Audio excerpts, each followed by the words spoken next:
Perkenalkan, nama saya Erpiani, kami dari kelompok 19P4. Saya ingin memaparkan tentang ingkar sunnah. Yang pertama, pengertian ingkar sunnah. Secara bahasa, ingkar sunnah terdiri dari dua, yaitu ingkar dan sunnah, yang mempunyai arti yang tidak mengetahui, tidak menerima baik di lisan dan di hati. Bodoh, tidak mengetahui suatu antonim kata al-irfan dan menolak apa yang tergambar dalam hati. Dalam surah Yusuf yang berbunyi wajah ikwatun yusufan fardalahum alaihi farfa'um fahum mukrimun, dan artinya saudara-saudara Yusuflah datang ke Mesir. Lalu mereka masuk ke tempatnya, maka Yusuf mengenal mereka, sedangkan mereka tidak kenal lagi kepadanya.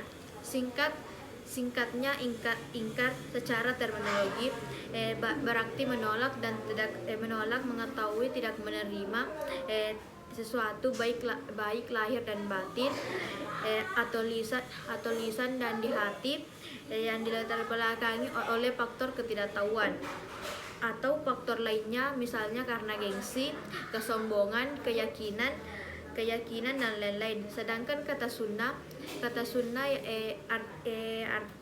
menurut bahasa adalah jalan yang dijalani.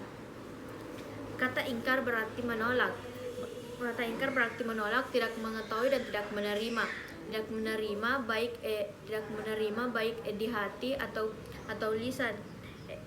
lisan dan di hati, yang dilatar belakangi oleh faktor ketidaktahuannya.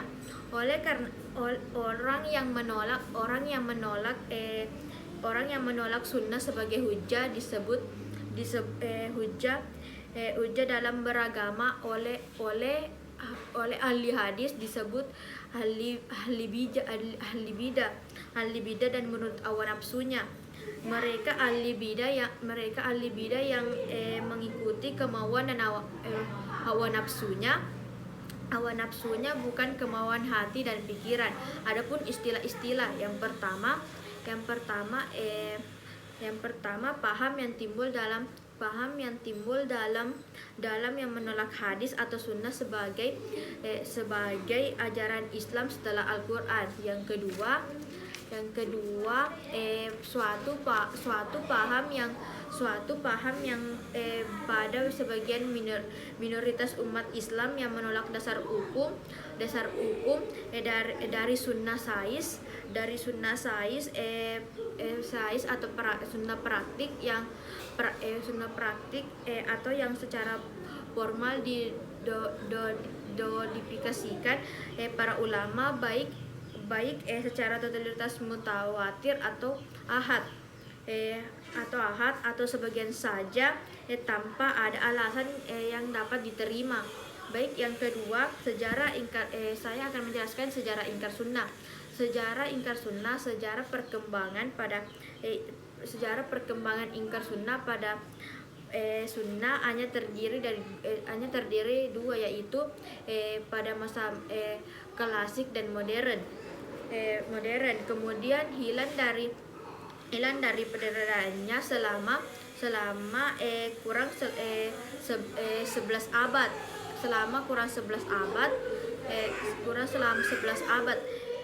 Kemudian pada abad modern ingkar sunnah timbul kembali di India dan di Mesir dari abad 19 Masehi sampai 13 Hijriah sampai sekarang. Sedangkan masa pertengahan ingkar sunnah tidak muncul kembali karena kecuali Barat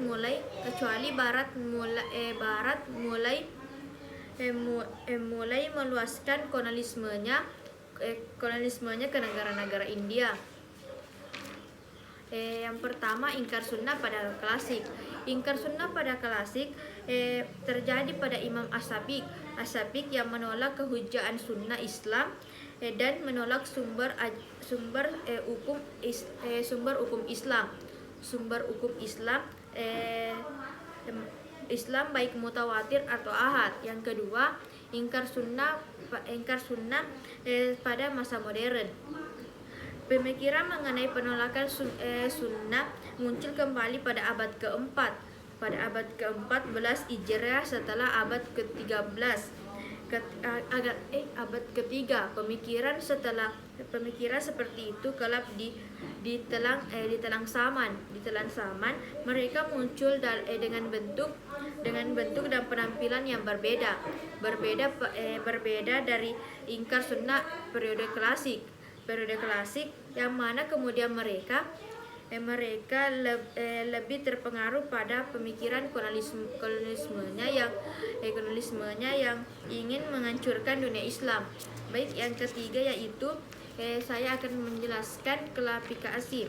Yang pertama, tidak percaya kepada semua hadis Rasulullah. Yang kedua, dasar hukum Islam hanya Al-Quran saja. Yang ketiga, syarat mereka.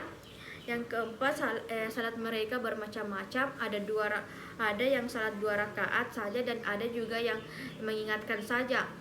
Yang kelima, puasa hanya bagi orang yang mengingat bulan saja, maka dialah yang wajib berpuasa. Yang keenam, haji wajib dilakukan 4 bulan haram. Yang ketujuh, pakaian haji memakai celana panjang dan baju biasa. Yang kedelapan, Rasul tetap diutuskan sampai hari kiamat. Yang kesembilan, Nabi Muhammad tidak berhak menjelaskan tentang kandungan di Al-Quran. Yang ke-11, orang yang meninggal tidak disalati karena tidak ada perintah dari Al-Quran. Yang ke-11, menolak sunnah secara keseluruhan global ini hanya mengakui Al-Quran saja yang dapat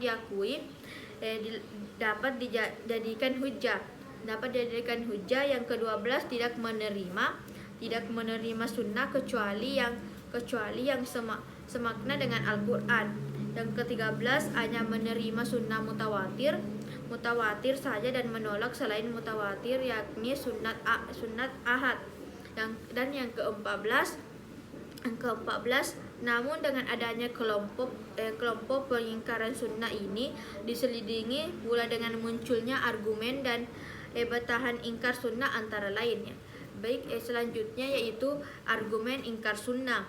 Memang cuma banyak argumen yang telah dikemukakan oleh mereka yang berpaham ingkar as-sunnah.